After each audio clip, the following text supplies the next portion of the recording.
Fine, thank you for staying with us. It's time now to take a look at stories making headlines on the front page of Nigerian newspapers. And Olamide as well as Nelson are standing by. Good morning. What are the papers saying this morning? Good morning to you, Veronica and Ibrahim. Good morning, Ibrahim. Good morning, Veronica. I guess it's mixed feelings for me this morning. I want to believe it's the same for Ibrahim and, of course, Nelson. The NNPC has slammed 960 naira for fuel price. That's 960 in Lagos and 990 in Abuja. I'm not hearing anything from both of them, so I think it's fine to actually bill them for transportation this month. Absolutely. As long as we can afford it, that's the cost Nigerians are asking for. All right, we'll take it up from there. And the first paper this morning is, of course, The Nation newspaper. And the big story here says, our plan to restart oil production in Ogoni, Tinubu and Fubara. Let's see what The Nation has to say.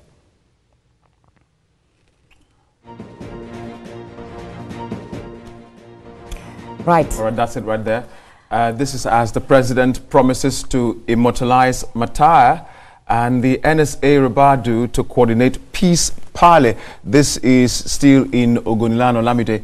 I think this is a good way to start. The president is trying to bring some form of unity and harmony in Ogoni, especially amongst the leaders representing that bloc, so that all of them can benefit from what is in their land. I mean, that has been the core of the conversation from the beginning, ensuring that those who reside in Ogoniland should be the first beneficiary of whatever is, whatever they're getting from that land. Let's not even talk about the health implication of this on those who stay in that region. That's even an aside. But, like the president has always, done, and also with the meeting that we saw with the Ogoni leaders, although there were concerns that, some say they were not, represented. But I mean, for the major stakeholders in that region, they could go back as well and implement some of the policies or agreements that were made. And it's great that, the government or the president himself actually invited, major leaders, Ogoni leaders. And then we saw I was going to that. Did you remember the part where the former governor, now an FCT minister, was also there in that meeting? Right. What do you think that looked like in that room? It must have been very hot. However, but, to ensure that, people get the dividends of democracy, we should also, find a way to agree, sue for peace, of course, in that region. Which is the major thing to have, right. Peace. I guess that is also what the Blueprint newspaper is reporting. Let's see what the Blueprint has to say. Well, with the header there, set aside your historical grievances. President Tinubu urges Ogonis. But then, Olamide, there's something else right here on the Blueprint which I'd like us to look at. Census must hold this year, Senate declares. This is as the NPC moves for biometric model. Olamide, the last time we had census in this country, if my memory serves me right, I think was 2016. We're long overdue. From then till now, the population of the country has increased. And again, remember the importance of census is to help the government plan for the economic welfare of the people. And so if the Senate right now are calling for it, I think it's a way to go. What do you think? I mean, the Senate is insisting that, we must hold the census this year. I remember that, where you have, this sign on your hand. I have been counted. If the issue of, data counting, the census and all of that is being addressed, we won't be having, this conversation of unemployment statistics, not having a particular figure. Like we talked about yesterday, the Labour Minister saying he doesn't have a particular statistics about the number of unemployed youths in Nigeria. That was really a cause, for concern. So with the census thing, he'll be able to have that. I mean, it's a step towards, the right direction. Absolutely. Let's see what the Nigerian News Direct. Before that, let's take the Daily Times newspaper. All right. The Daily Times here again, still on the matter. Tinubu mediates in Wike Fubara face-off. Well, Daily Times skipped the Ogoni part and went to, and stayed right there. But then there's a picture there, of the vice president, our man, and our woman, the DG of the WTO, you know, having a handshake together. This, of course, is at Davos, the venue for the ongoing World Economic Forum. Lovely to see that. Lovely to see this picture. I mean, it's a great win for Nigeria, seeing that, you know, we have people like this representing us. I also believe it's a great win for our economy. For those who are speculating how our economy will be, let's just, you know, agree here. This is a reflection of lady and gentleman, you know. I mean, with the tie. But let's see what that will be Nigerian News Direct. Let's see what Nigerian News Direct is saying. Well, Nigerian News Direct is also, you know, reiterating what the president has said. Let's correct past anomalies and not, you know, rewrite history. The president is calling for unity in Ogoniland for sustainable development. But another sad story here, Nelson, on Nigerian News Direct, I see here. Talk to me about it. Unknown gunmen, machete man, make off with motorcycle in Ogun State. Well, I mean, again, that falls around the conversation of security. I know our men in uniform have a lot on their hands. Once they nip on this side, something else comes up from another side. And so sometimes it seems as though there's a whole lot for them to handle. This is also why we are calling for more men to be recruited into the uniform agencies so they can have a widespread coverage of our nation. I mean, that is also another issue that, you know, has been raised by security agencies, that we do not have enough hands to, you know, tackle the level of insecurity that we are seeing. But, you know, rather than also pushing the blame to security agencies, it also, you know, talks about who we are as humans, who we are as Nigerians. There are some of these things you see, you hear, and then you wonder if this person still has, you know, humanity in that person. Let's not, irrespective of, you know, economic situation or whatever you're going through, you know, take advantage of your neighbor. Indeed. When you're looking at, you know, security situations and all of that, it's quite dicey, but of course God will be helping the security agents. And that takes us to the Silient Times. The Silient Times again with a simple header at the top right banner of it there. Governor Wifuru, this is of Ebonyi State, backs community policing, Olamide, security here again. And I think this is really important. Of course, there's quite a number of other headlines there on the Silent Times. And at the bottom of it, China backs WHO after U.S. withdrawal move. President Trump, like we are aware, has withdrawn from the climate change action and the Paris, you know, climate accord. And so the man is saying, I want to save a lot of money for my country. So y'all take a walk with your climate change.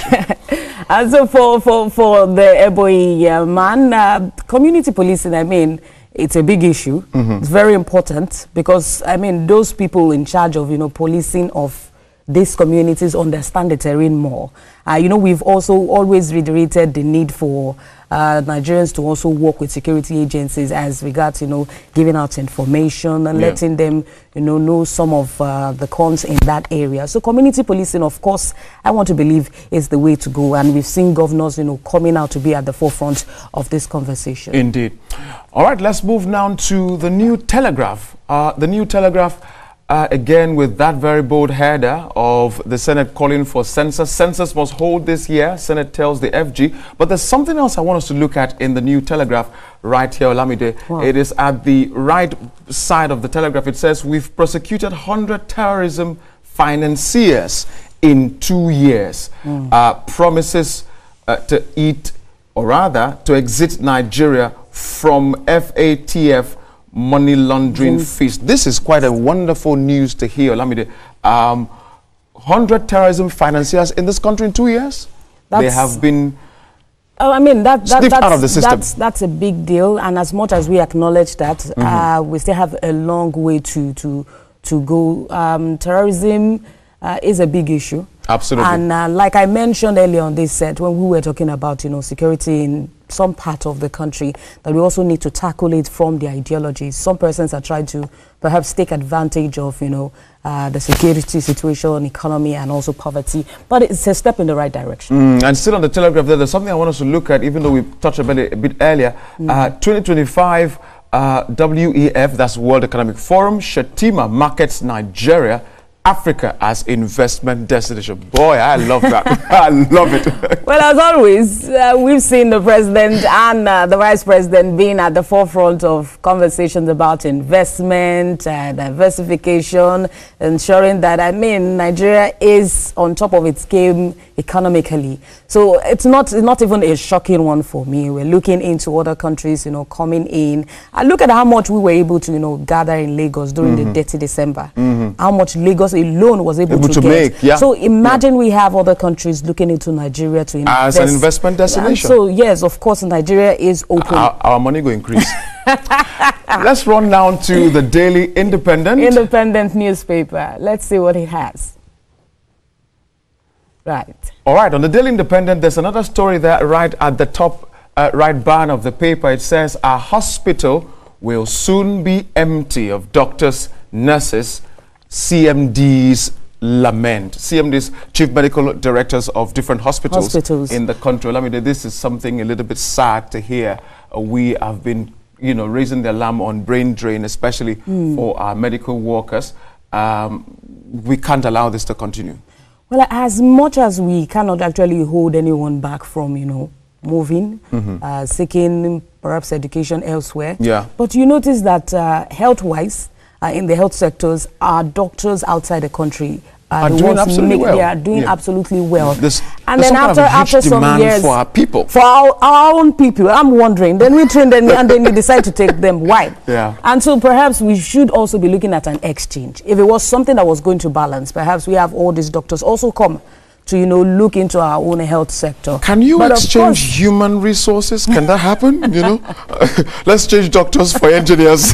I'm just saying.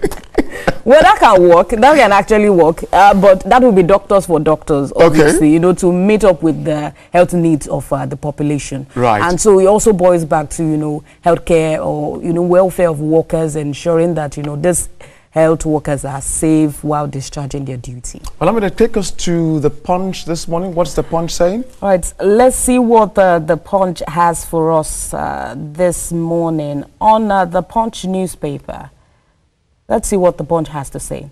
The Punch newspaper is actually on security. Bandits influx. Amotekun mobilizes 2,000 men to comb the southwest forests. Core 6 advance technology, arms better equipment to tackle insecurity in the region. And another story here, Nelson. Yes, please. I'm seeing, although we've already spoken about the NNPCL raising petrol price to 990 in the FCT, but immigration arrests 90 foreigners for cybercrime in Rivers State. I think that's where we can leave it for that. Let's go to the Platform Times. Right. The Platform Times, with a little bit of a bold header there, says kidnappers demand 40 million naira for release of ex-AIG's wife. This is from Alake. Well, the federal government, again, this falls in the lines of the conversation around security. Olamide. This again, Niger residents scoop oil from fallen tanker days after explosion, killed 96. We've talked about this last time. We cannot be doing this because this is really dangerous to our health. Olamide. Right. And, for, that, the kidnap, they demand millions of naira for the release of ex-CIJ's wife. Sometimes I bother about the audacity of, these kidnappers. Assistant Inspector General's wife, you do that. Well, an ex-assistant, but irrespective, I want to also believe that you should know better. You should, you should know better. Yeah. Is that not a risky venture in the first place? Well, but as always, the government has always reiterated that we do not, banter or discuss or with terrorists and all of that. So it's a no-go policy negotiation. I want to believe that the security agents are on top of their game here. Fine place to leave it right there. Let's go to the Guardian newspaper quickly this morning, Olamide, with a bold header. They're saying over 7 million on estimated billing despite 1.5 trillion intervention and free supply. Well, again, that's something very important we need to look at, but we need to run to the leadership newspaper. Let's see what the leadership has for us this morning. And of course, it's also on, the power sector.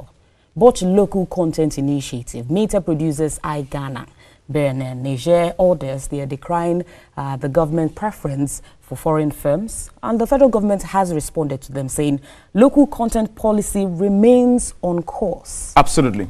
Absolutely, and the ease of doing business in the country. And so if our local manufacturers are looking at other countries, there's nothing wrong in looking at other countries. However, remember your home. Charity, we all say, begins from home. So, hey, let's do that. All right, let's move quickly to First News. First News here, a lot of the things we've taken already, but let's look at a headline right there at the right banner of the First News. It says, Telcom's subscribers reject 50% tariff hike, threaten legal action. Well, it's well within anybody's right to reject anything, but I'm sure the government will fight that with you. We'll find the way around that. Let's quickly go to this Nigeria. Yes, please. And a story here says, power outage mars activities at federal secretariats, ministries of humanitarian affairs, labor, aviation, others affected. I mean, this is a very, dicey story. I believe we'll have time to banter on that maybe tomorrow, because, I mean, if there is no light at the federal sector, how much more my own house? Let's go to the next. What you did there. Nature News is the next paper to consider this morning, with a very simple header there. Police recovers stolen manhole from Abuja. That is very dicey. Stolen manhole, that's another, dicey situation in terms of, security and all of that. Right. But and NIMET unveils 2025 seasonal climate prediction. This is really important because we need to know where the floods are going to be taking place in the country, unlike what we saw in Borno. Let's not forget that this is a time of, climate change, and it may be really difficult to, predict some of these weather situations. However, NIMET is obviously on top of its game to ensure that, we can, to an extent, be able to, verify. Well, I'd like to take just one headline on the Sporting Live paper. Very quickly, unstoppable Lookman hits target again. I guess that's on the Atlanta 5-0 storm. Exactly. Olamide, what target do you have to hit this month, or should I say today? 100-0. 100-0 against my enemies. Indeed. Well, I think that's how far we can go on the newspaper review segment this morning, where we will then hand over to you, Veronica and Ibrahim. But